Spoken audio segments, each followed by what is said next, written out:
Hi, I'm Ashley with Campbell. Thanks for investing your time to help your community be a great place to live.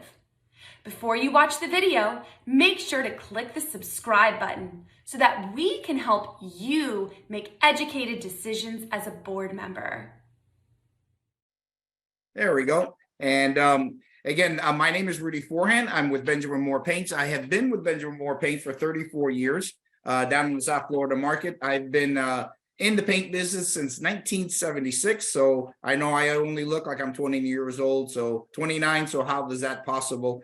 But that is my time in South Florida. Been in the paint business all my life. And I put this class together because I take a lot of my time doing painting projects, and that's where I focus a lot of my time, along with the store that I work with up here is named, they're Regal Paints of Florida. They have stores from Orlando all the way to Fort Lauderdale, and we work together to try to work on painting projects. And over the years, what I've found is that there's a lot of lack of preparation on behalf of managers at times and or board members.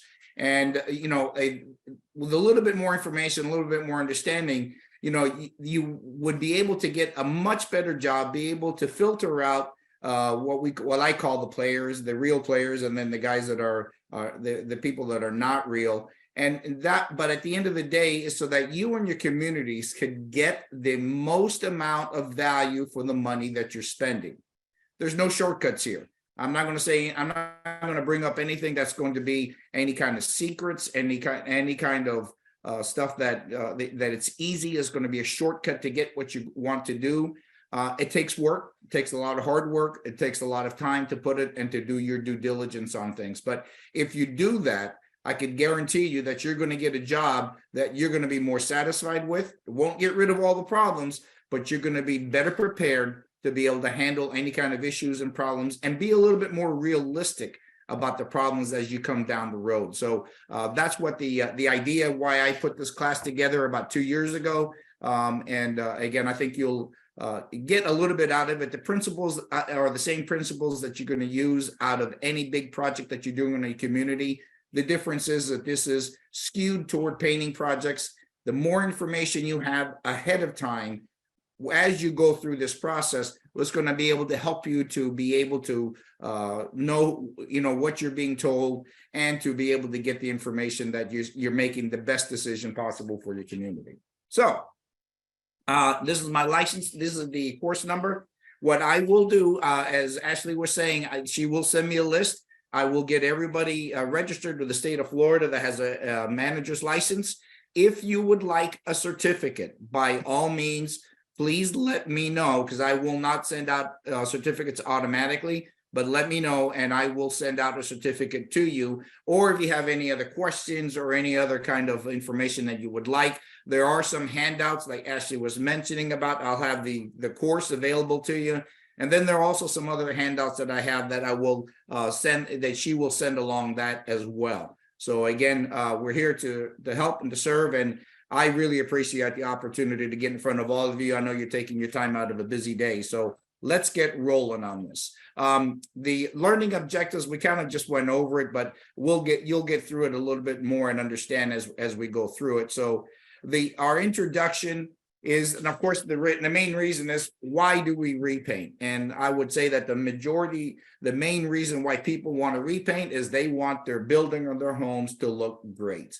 They want the aesthetics of it. It helps raise the community value of your property, and makes it look like it's part and it's modern, up to date, and so forth. But the one thing that I've always stated when I'm working with communities and when painting projects is that the number one reason why you paint should not be aesthetics. It's an important one, but is not the number one reason. The number one reason why you want to paint is, think of paint, and it is your first line of protection on the substrates of your building, inside or out.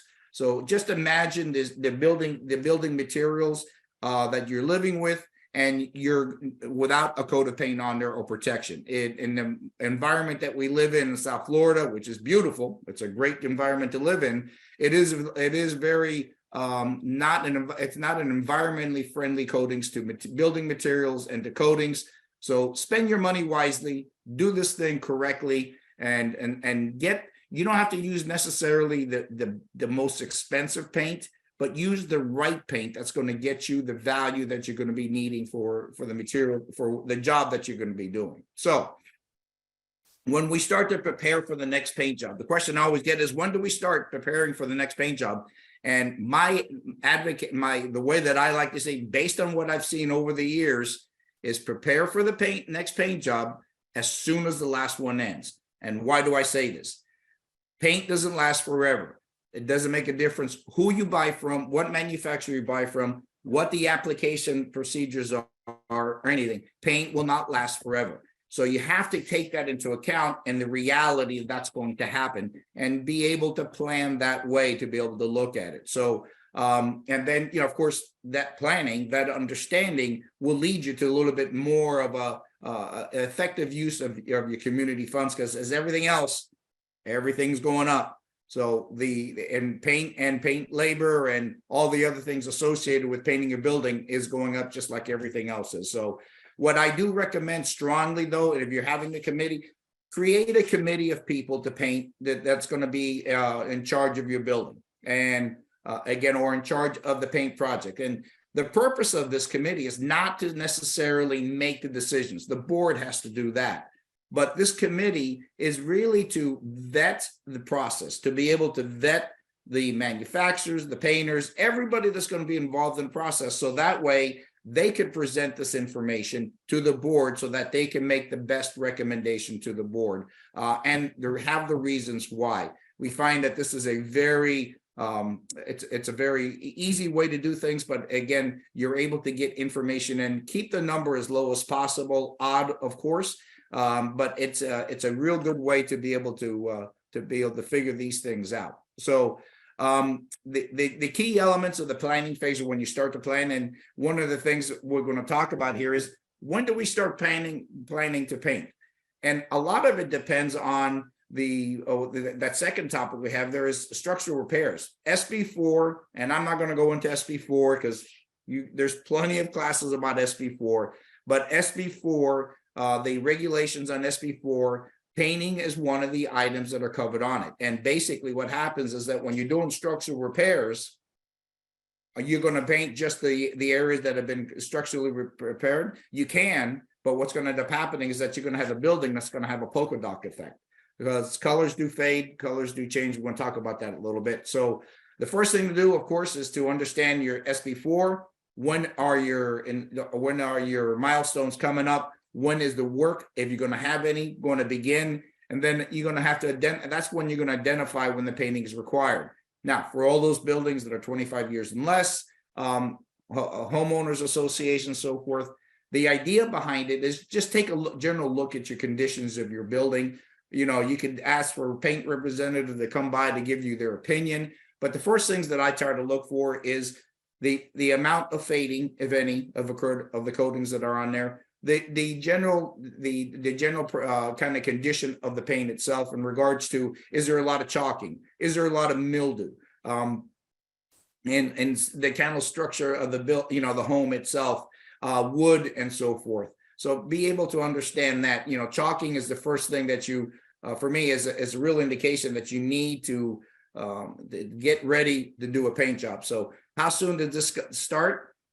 You could probably do this anywhere from 6 months to 2 or 3 years out. I always suggest start as early as you can, a couple years out to 2 or 3 years out, especially if you're going to be changing colors and and we're going to talk about that. But if you're going to be doing that, that becomes a very emotional process for changing colors.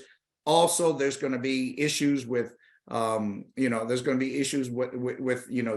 the rules of your HOA or their condo docs, what is required, to get votes and so forth. So start out, make this process easy. And because if you tend to rush it, decisions are going to be made that's going to be detrimental to the success of the paint job that you're going to be doing itself.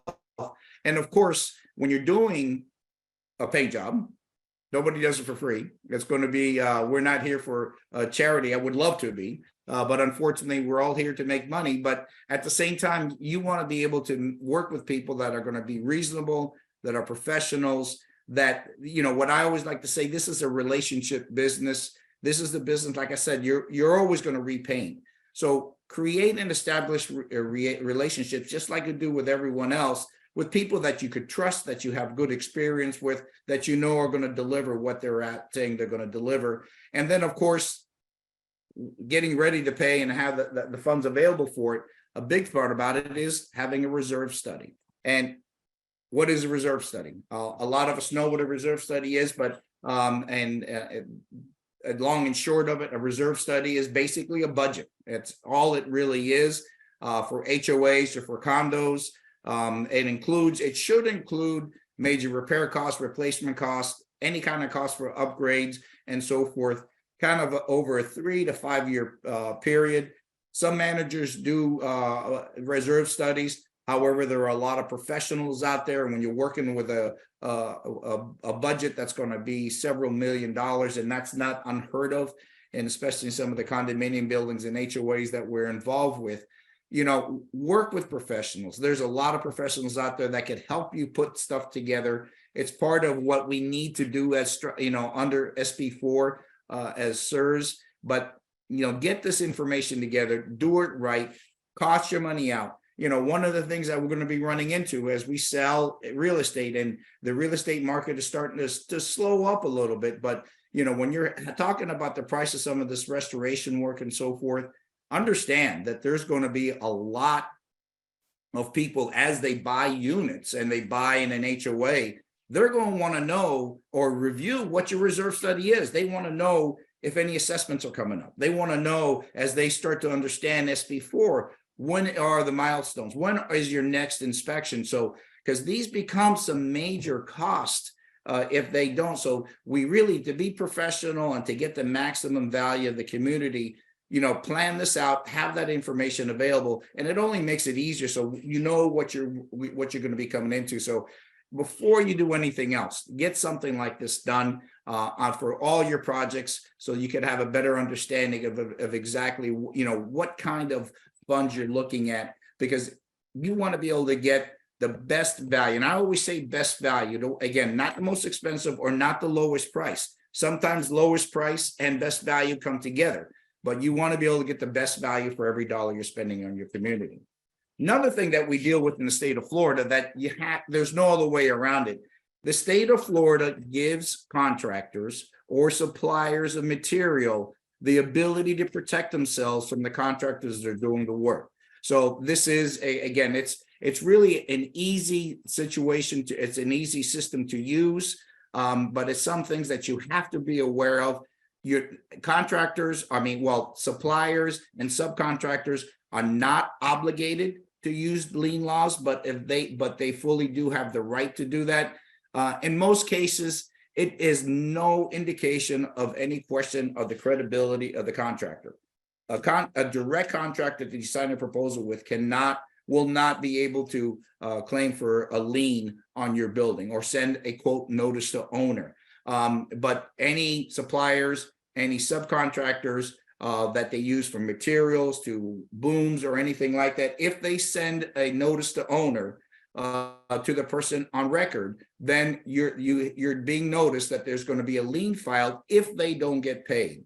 So the reason I say this is because you'd be surprised how many people, from managers to board members, have no idea what this means. So when you get a notice to owner, and that means again, you're being notified that there will be a potential lien, not that it's going to happen.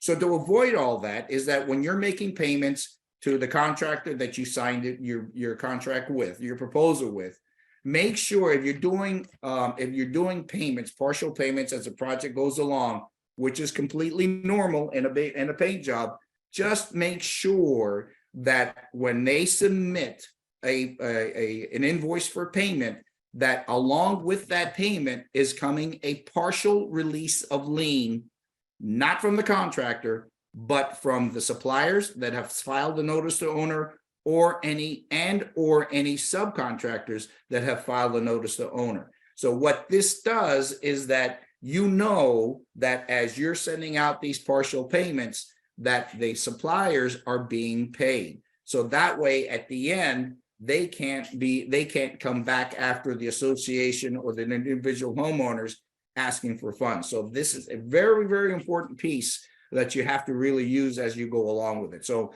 understand that. I do have a flyer straight from the state of Florida that I could send you with some basics of that. However, use your attorney, talk to the attorney that you're working with in your community or your building, and they'll guide you through this. And again, it's really nothing that should be a turnoff or anything that'll move you away. So project considerations. Of course, SB4 is going to be pretty much the biggest project consideration you're going to be needing. But understand, if you're going to be doing an update or an overhaul, and an overhaul is going to be restoration, you want to change the color, or just an update, just want to paint the building or paint your home. So are you going to be needing votes? Understand that in your docs. Every doc is different. So work with your manager to be able to understand that and to see if there are what are the issues with that. Local ordinances, or if you're working in a master association, if you're going to change color, do any changes, check that out, because you don't want that information coming up as you're doing the job, because that could either add to the cost of the job, delay the job, and some surprises will be very expensive. Of course, structural work with SB4, with the milestone inspections being done now in buildings, then that's something that is done. If you're going to be changing colors, understand that you have a building. There are fixed colors on that building. There's some things that will not change on that building. Roofs, or some, there's some doors, or any kind of light fixtures, or anything that is not going to be painted, those are colors going to be done. I had a building where we painted, and they painted a nice gray color, and this is where I'm getting some experience from. They painted a nice gray color, updated the building, looked beautiful when they painted it. They did some structural work, and then everybody left for the summer. All the shutters closed, and guess what color the shutter was? It was kind of an off pink color. So all of a sudden they had a beautiful gray, modern looking building with gray shutters on it. So keep in mind those things to be able to work on that. And then of course, the reason I say the excess road dirt in high traffic areas, I had an experience one time when we sold the building years ago to paint the job. And then 6 months later, after the paint job was done, there was brand new construction of a building right next door being built, and the construction debris and the dirt and all the nonsense really kind of just ruined the paint job with dirt and just the stuff that got on the building. And they had to go through a whole type of settlement and lawsuits to be able to get their building painted by the developer, and they did. But a lot of things that maybe if you knew that a building is being built or something's happening in the area right around you, makes sense maybe to delay a little bit. So you spend less money, less hassle, because we got to look at it. We got to try to save every single dollar we can nowadays. So we have to be careful about that. Structural safety. Unfortunately, what happened in Surfside at Champlain Towers, for those of us in the industry that have been around for a while, it was not a surprise. And that's sad to say. I've seen buildings. I used to work in Miami for 25 years. I'm now up in Palm Beach County for the last 8. And I've seen buildings in that shape. I've seen buildings that I was almost even scared to walk into. Thankfully, and unfortunately, because of Champlain Towers, that has changed, and that is going to change, which is a great thing to understand. But the one thing you have to understand, that safety issues in a building have to be given the top priority. We can never have another Champlain Towers again. It's also the one thing that I wasn't aware of, and a lot of board members that I spoke to, they had a fiduciary responsibility to the board and to the building to take care of that. And fiduciary is a very important word to understand. And I think for the board members of Champlain Towers, they're finding out. So understand you have a financial responsibility to be able to make sure this is done. The best way to do this is when structural safety, of course, is education. There are a lot of Zoom seminars like this. There's a lot of face-to-face classes all over the place. Look and find what we're doing. I know Campbell does quite a bit of them. But at the same time, educate yourself, just like you're listening to this painting process class. Educate yourself, be prepared, get ready to learn this. Time again, it's not easy, but time, get that information together. Always for every building, if you don't have a structural engineer a certified licensed structural engineer for the state of Florida. Working, if you have a building, get one. Understand one, even if your milestones are not coming up, or, you know, we're all going to have to do SIRS inspection. So everyone in the building is going to have to be looking at that. But get a professional and use that professional, at least like you have an attorney on, you know, kind of not on staff, but one that you refer to and go forth. From here on out, when you're working in a building, you're going to have one of these engineers. And it's a good thing to have. So that way, if there's any questions, anything comes up, you have that information available to be able to go through that. So look for that and have that person there and use the professionals around you. It's too easy for, you know, for the can to be kicked down the road, as it happened in the past on buildings, and there's no reason for this to happen anymore. So be careful, use these things and use the professionals and the people around you. That's why it takes time to find these trusted advisors or trusted people that you could work with. And that's why I call it a relationship business. I'm not selling you a can of paint, I'm selling you a relationship, because my key is that if I want your business is, of course, to repeat that business later on down the road. So I'd rather tell you straightforward what it is, and been in the business for quite a few years. So I think I've done a decent job of doing that. And I think for the buildings that do that with their vendors responsibly, they always seem to be the best run buildings and always are the most reasonably spent money. It's not cheap, but it's always going to be the best way to do it. So I'm going to skip these questions because I do want to finish before 4 o'clock this afternoon. So we'll go, that was a joke. I'm not going to say it till 4 o'clock, but I want to get through this so we can make sure we have some time afterwards. The other thing, as we get into color, if you have any questions, put them in the Q&A. Ashley and I will try to go over them. And then, of course, if not, afterwards, I will be more than happy to answer any questions and to follow up with you on any questions that you have on there, regardless of where you're at. So the color, when you're looking at color, of course, when everybody paints a building, right now, everybody wants to try to change their color, or at least a lot of people want to change their color.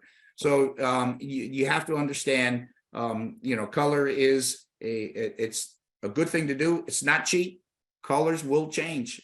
Colors will change when you put them on the wall. So be careful what colors you choose. That's where I say use the right colors. Is a color change warranted? Can you change colors? Is it going to be necessary to change colors? And remember to use the fixed colors that are in your building when you're doing with it, and check your documents to see what the percentage is, if there is any. I've seen it all over the place, from 75% or higher to get authority to change a color, to just the board deciding the change of color. It's on all over the place on it. When I say use the right colors, everything outside in South Florida or in Florida fades, every color that you use on there.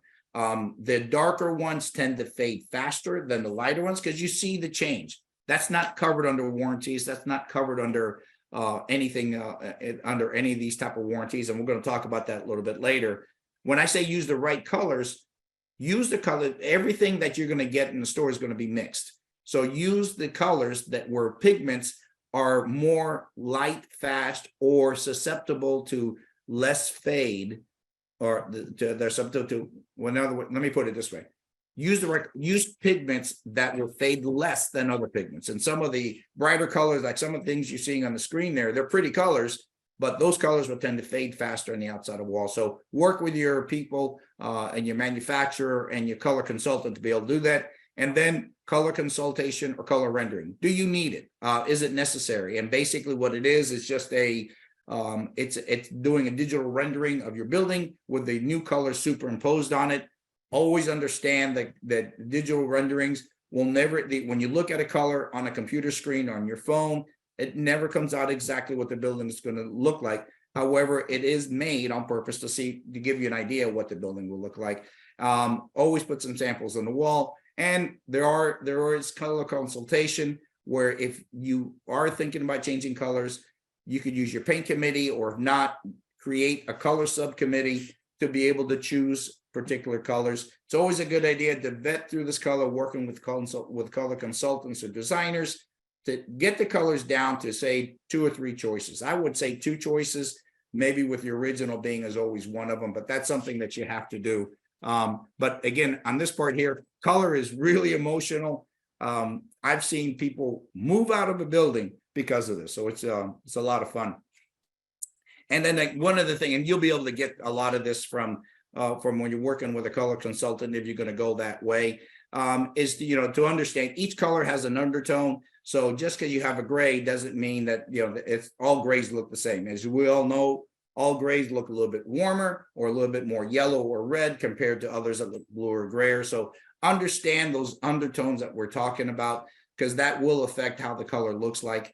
Like building I was referring to, if they used a gray with a little bit more of a warmer tone, you might have not looked as contrasting as it does right now. Excuse me for a minute. And then of course there are colors, green shades, and again, a lot of this is just about the foliage around an area. Dark and dark. Again, all this kind of stuff I could spend all day talking about colors. There's a lot of information about colors, but this is just something that you to use and understand that when you're changing colors, you will probably be needing a second coat of paint. We're going to talk about it in a second, but paint is not guaranteed to cover in one coat. So understand that. No one guarantees that in the paint industry. So that is the reality of what we're doing. When you're working with color, I did mention that fact that all colors are mixed. So once you go through the entire process and then you pick your colors and so forth, make sure the manufacturer that you're working with does a product drawdown. All right. And what this does is that, as I mentioned, digital impressions of what the color is going to look like. It's not going to look exactly like the color because of the way the screens work and so forth. So make sure that before the job begins and the color, and you should pick colors before you start picking any contractor or so forth. Go through that process because there's going to be a cost involved, and you don't want to be able to tell a contractor, oh, we're going to think about changing colors, and then because they're going to give you an upcharge, and if you sign a proposal, you're really stuck with them at that point regardless. So it's a good idea to get this information together, but make sure the manufacturer you're working with is doing drawdowns. And what is a drawdown? Essentially, it's a piece of paper with an actual sample of the color in the paint that you're going to be using on your building. And then this is formulated. These, you see the lines on top of this piece of paper. Those are made so that the owner or the owner's representative of the condo or the HOA will sign off on those colors and saying those colors are being done. And the reason is that if you're doing colors, everything is being mixed, just like drinking, when you're doing tiles on the floor or wallpaper, everybody tells you to get the same run number, so to speak. Everything looks the same. Colors will drift and change a little bit. Just because you have a formula from one color doesn't mean that they're going to be exactly the same later on. On this drawdown sheet, the store will keep a formula on it and so forth along with the color. What happens with these drawdowns, you want 3 copies of them. One of them will go to the board or the HOA. The other sheet will go to the painting contractor. And then, of course, the store will get the other one. And what the whole idea behind this is to make sure that as paint is being ordered, because painters generally don't order, if they have a 1,000-gallon job, they're going to order usually 50 to 100 gallons at a time. So you want to make sure that the same color is being applied every time on there, that the colors match. And you use this color to make sure they're matched. And that way the paint store has to mix it right. If the store makes a mistake, then the contractor has the sample. They have to make sure they're putting it on right, not go through the entire building and then say, look back and say, oh, that color is not right. That's not my fault. It is their fault. And that's why we do these things. So it's really important part, even if you're working with a white, whites are not ready mixed. There's only, most whites that are being used today are all mixed by all manufacturers. So keep that into mind. Now, before you start working on anything, and I'm not saying this because I'm putting this class together, but if you're going through this painting process, my heartiest recommendation is to select the paint manufacturer first. And I'm going to give you reasons why. First of all, the paint on the, when you receive a warranty on your project that you're painting, the paint is not warranted by the painter. The painter will be involved, but is warranted by the manufacturer. So make sure that and what we do with this is that when we are going to paint a building as a manufacturer, I'm going to have a site visit. I'm going to look at your building. I'm going to have a conversation with you. What are you trying to accomplish? And I'm going to put together a set of specifications or instructions on painting your building, what areas to be painted, how to prepare the surfaces, and what materials to use. Really important to be able to do that. The idea behind these specifications are so that it's instructions coming from us as a manufacturer that the painter has to follow, not whatever they think is better for your building, but the manufacturer itself. Because again, the warranty comes from us. I am not interested in issuing a warranty and then coming back 2 years later to have to fix a problem that I could have avoided. The whole idea behind manufacturers doing this is that the instructions are ours. We follow the instruction. We follow the instructions to follow. That way, when you start getting prices from engineers and from painting contractors, you're bidding apples to apples. Everything's the same. It doesn't change. And you need to vet paint manufacturers as just like you do painting contractors. It's a big deal to do, because then you'll be able to understand what each manufacturer offers. What is the warranty? What does your warranty cover? And I'm going to cover that in a second. You're going to be surprised. What does your warranty cover? Remember, a claim is not a warrantyable item. So understand and get those differences like that. And then there's services available that can do it. Then also manufacturers could help recommend. We work with contractors and engineers all the time. We have record keep, we could recommend guys that have had good success with, and gals, record keeping. And then where is the store going to be buying from? You'll be surprised if you have a building, let's say in North Palm Beach, and you work with a particular painting contractor, you got the right price, but then you find out that painting contractor bought the material from a store down in Broward County. That is an hour and a half away. And manufacturers, you're going to be married to manufacturers for a while. You're going to need maintenance paint. So why go with something that far away? Make it, and pricing is not going to be an issue wherever you go with. Just make sure that the paint is coming from a location that is close enough to your facility or homes to be able to get colors for maintenance purposes and everything. You'd be surprised how many people don't do that. This is a kind of an idea of what specifications look like. It's generally anywhere from a 12 to 15 page document, has all this kind of stuff on there. But again, it gives you as the association or the manager, you are now telling the painter, this is what I want done. This is what I want painted. This is what I want excluded.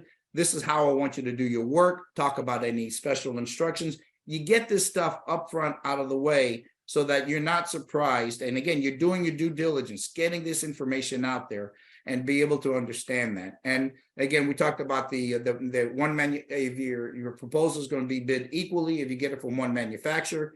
I'm telling you, you get contractors that come in and you ask them to give you a price on the paint, you're going to get bids all over the place with all kinds of coatings and systems.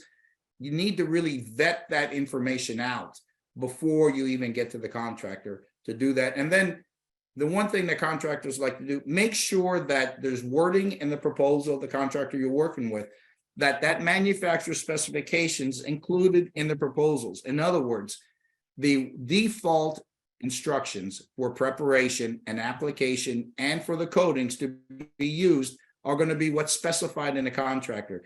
I've had times where the contractor, the board signs a proposal. They don't read the details, assuming that the specification is part of it. And then once they start through the process, they realize that, hey, how come you're not doing this and not doing that? He says, well, you didn't sign it on my proposal. And they go, yeah, but it was in the specification. Doesn't make a difference. You didn't sign it in my proposal. So those are the things you have to be able to do and to be able to look at. So those are things just to kind of keep on there. And then other things you want to do, low cost services. There are suppliers, manufacturers that will give you color consulting for free, color renderings for free, other services, delivery, homeowner discounts, community discounts, and so forth. So ask those kind of questions to be able to go through this as you go through this and understand what kind of manufacturers do. Warranties. When you get a warranty for your building, don't just think that, oh, I'm done, I don't have to worry about anything. Warranties cover very little, unfortunately. They're used as a sales tool. Unfortunately, I'm not a real popular person sometimes when I talk about this because I'm very clear. I want your business the next time you use us. So I'm going to tell you what a warranty covers. Warranties only apply to masonry surfaces. They do not apply to wood, metal, or floors. That's the reality of the situation. If you see some fading and some chalking, that's termed reasonable in the industry, that's not covered as well either. And then when we're repainting, understand that we're repainting a building. There's no paint made in the world that will soak through everything that's on the building and make everything adhere better. So it's very easy to understand that if peeling or flaking on your building happens, it's very easy for me to tell whether it's the previous coats of paint or our coat of paint. Very simple. So you have to understand that. And then also one coat of sealer and one coat of paint qualifies for most warranties, but doesn't include one coat coverage. We'll talk about that just in a little bit. There we go. So we'll skip this again. Paint 101, understand too, when you look into paint, there's no secrets in the paint business, but paint business has been around for a long time. Paints are basically in 3 components or in 4 that we break up here. Pigments give you the color and the hiding, binders and the resins kind of glue. It's the glue that holds everything together. Solvents let the contractor apply this material to the surface, and that's usually what evaporates and what the government, the EPA, really goes after us for, and so forth. When you're looking at a can of paint, understand the technical data of the information. This is another thing. Understand that each manufacturer is going to have a technical data information. This is going to be theoretically how this paint is supposed to be applied to get the maximum amount of durability or duration that you're going to get in your coating. So understand that there's such things as coverage per square foot. There's wet mill thicknesses or dry mill thicknesses, and this is when you apply paint, it's called wet film. How thick is that wet film? And you have to be able to understand that little tool in the upper right there, in the middle right, and right in the center in the upper part, that's a wet film thickness gauge. It's a simple tool that most painters don't know what they are. So it's the little tool that you use to be able to tell you how much wet paint film is being put on the surface. You see that coverage there where it says 250 to 350 square feet. And I'm not a professional painter. I can make that paint cover close to 1,000 square feet per gallon. But the problem with that is without adding a bit of water to it. But what ends up doing is that you're putting on the paint real thin. Then what ends up happening? It's not going to cover. It's not going to be durable, so forth. So manufacturers will help you figure that out and maintain. One of the things you have to work with manufacturers, what kind of inspection process do they have? Are they going to keep track of the gallons? Are they going to make sure that the right amount of sealer is being used? So those are things you really have to keep in track. Sealers have to be used. Don't let a painter tell you, oh, it's not covered by the sun. You don't need to, there's no chalk, so you don't have to worry about sealer. A sealer, and again, as I'm a big proponent of this, and I don't do it to sell you a bunch of paint, but for every 10 gallons of sealer you're going to use 1.5 to 2 gallons of sealer, and it's usually a third of the cost of the can of paint. And it goes on a lot further, but what it does, it serves as a bonding agent for the paint on top of it. And you could say, well, the paint's going to stick to it anyhow. Yeah, but you don't want, if you've been painted 8 to 10 years ago, you want that the full coat of paint lying on top of the surface to give you the maximum amount of preparation. So sealers are the one that's going to be able to do that for you.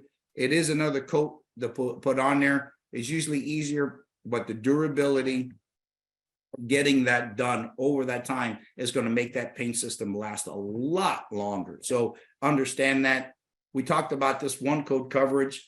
No one guarantees one coat coverage. No one. There are some manufacturers that are trying to say, yeah, we guarantee one coat coverage, but you got to pick a specific number of colors, or we have no fading, but you have to pick specific colors. No, there's the best way to do is just that if you're going to change colors in the community, understand that I mentioned one coat of sealer and one coat of paint is needed for the warranty and masonry surfaces.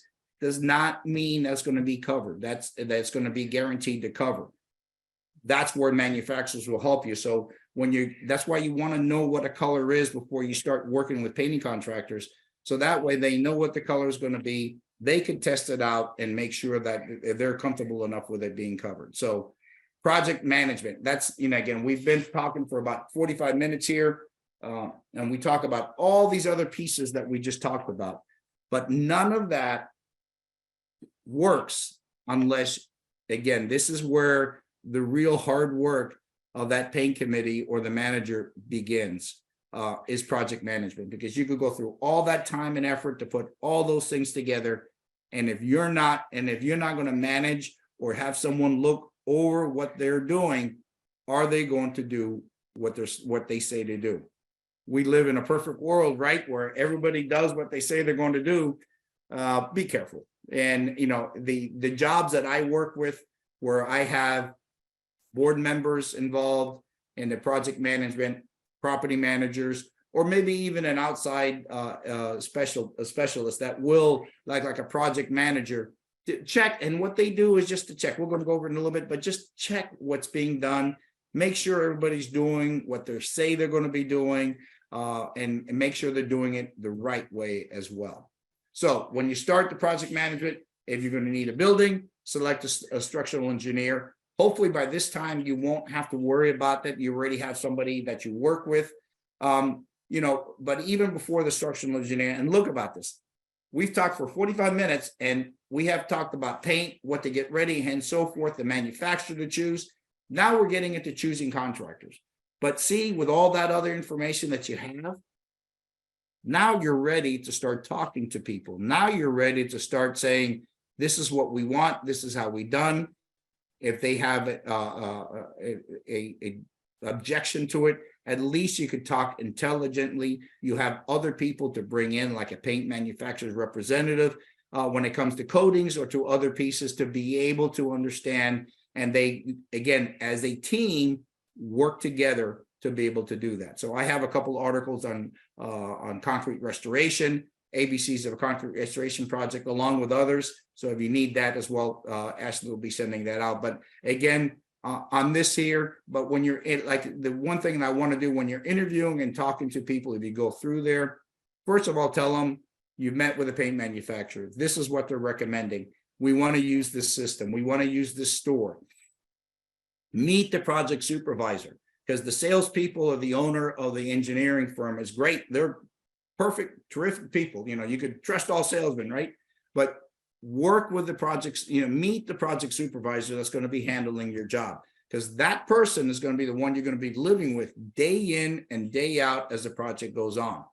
And as in any big project, if any of you have done that, you know that nothing ever goes according to plan. There's always going to be a little bit of a difference there. So make sure that you meet the project supervisor, because at the end of the day, if you're going to go with the lowest price guy, but it's going to be an argument every time, or they're going to be trying to throw issues out of what not to do, what to do, you don't need that. You want to get the best value, spend the best money so you could get the easiest job possible with the and be able to find someone that you're going to be comfortable with as issues come up, because they will come up, especially when you're doing a restoration job on the building itself. At this point, same thing with a painting contractor. One thing that you understand is that if you're going to be doing restoration work right now, there are a lot of restoration general contractors, because engineers will do that spec for the concrete work and so forth. But a lot, they usually don't do the work themselves. They are a separate firm. They will tell the general contractor how the concrete work is going to get done. If you're going to be using that, there's a lot of firms now that are both a painting contractor and a general contractor together. That's real popular thing that's being done right now. And there's some cost savings when you get involved with it. But again, for HOAs that don't need any kind of restoration, there are painting contractors that just still do painting contracting. So understand that. But again, I have a list of questions when you're interviewing their people. Meet their foreman or their supervisor. I have a list of questions that you could to be able to ask these painting contractors when you're interviewing them. And sometimes engineers want to bring in a painting contractor. Get interview them, understand them, use the list of questions to be able to go through. You're project managing, you're going to have someone project managing, so understand that. So go through the referrals, and everybody says, well, they're never going to put anybody bad. I'll go, you want to make a bet? You'd be surprised how many times I get a referral and you call that referral up and they're just ripping the contractor because of the issues. And those are things that, it's worth the call. It's worth the visit if you can, and to see what they're doing and have a questions prepared, because, you would have, it's surprising. I've been at board meetings when we're interviewing painting contractors and everybody starts, okay, we're going to start the meeting and there's no questions ready to go. So ask a list of questions, get ready, do your homework, know what you ask for. And even some paint manufacturer representatives, if you've already established that you can use their spec, you could have them there to be able to answer any technical questions as you go along. So once you start the project, again, you got all the hard work done, but now comes the time consuming work, the stuff that's really going to make the difference. So you got your contract, your structural engineer, you've got your painting contractor, you know what paint you're going to use, you know what color you're going to use, everything's ready to go. Have a pre-job meeting. And basically what this means is that prior to the work getting done, sit down with these guys and gals, and let's come up with a plan of how things are going to get done, check the logistics of how things are going to get done, who's going to be responsible for what, when is things going to get done, have a timetable. You need to talk about things like, if there's a rainy day, what do we do? If we have a storm coming, what's going to happen? How are you going to notice unit owners and so forth? There's a variety, a long list of things to prepare for. And if you get these things done prior to the beginning of the job, it goes a lot smoother. So it is just something that, I can't emphasize enough to be able to get all this done. You have your team there. And that's the most important part. This whole process, don't try to own it all on your own. There's vendors that are trusted that you could work with and work together as a team and a team effort. You're not experts on everything, and neither is anyone else, but create this team around you so that you can make sure as you're going through a job that you're getting it done right. And this pre-job, I cannot tell you how big of a difference it makes when you be able to get it. You get to know each other, personalities, and you start to understand, how things are going to move and move forward.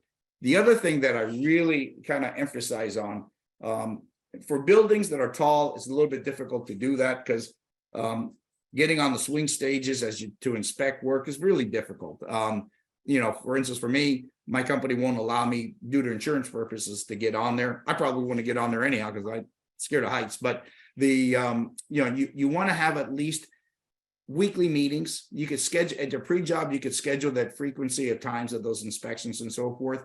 And at this meetings, you want to be able to, for the purpose of it, of course, is to keep everybody accountable. Is everybody on pace? Are we on the timetable? Are we running into issues that we don't know? You don't want to see these issues or hear about these issues at the end of the job. Then all of a sudden, what are you going to be doing? Now you're stuck and you got to be able to, you're able to fix things. But if you meet things and you meet them on a weekly basis on a big project, you're understanding any issues that come up.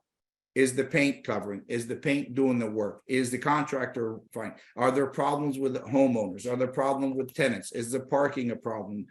A variety of things to be able that could come up. But if you catch them on a weekly basis, all of a sudden, this team that you formed around you is now making sure that they're working together. And let me tell you, there is a big difference when you are inspecting and following the work and it's being done the way that's supposed to be, than those that don't have the contractor. And even the most reputable contractor, everything is about making money. Everything is about going through the job as fast as possible. So, that's how contractors make money. But at the same time, there are a lot of good contractors out there that want to give you the best job possible. And they would love the opportunity, and manufacturers and engineers, to make sure that let you know that you're getting the best job possible.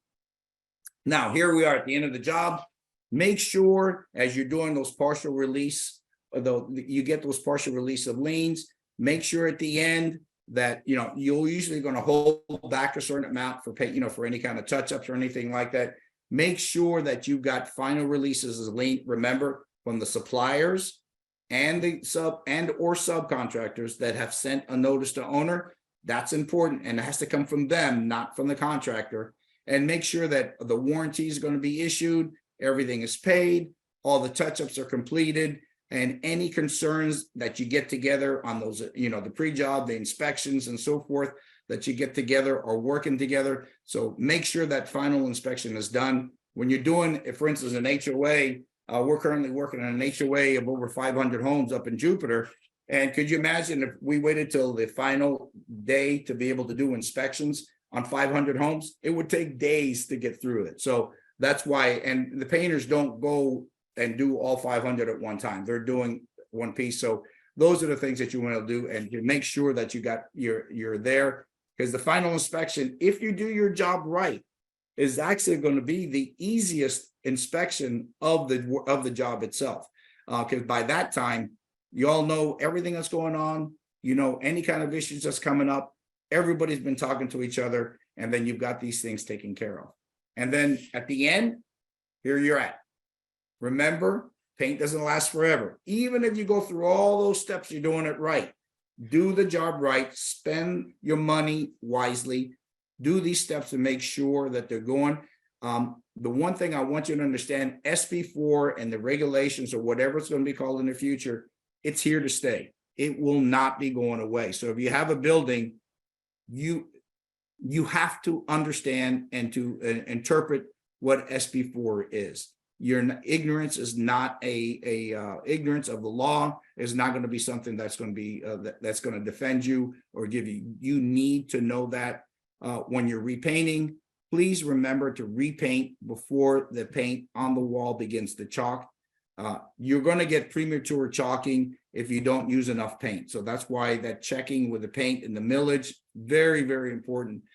Colors will fade faster if it's not put on at the right thickness and so forth.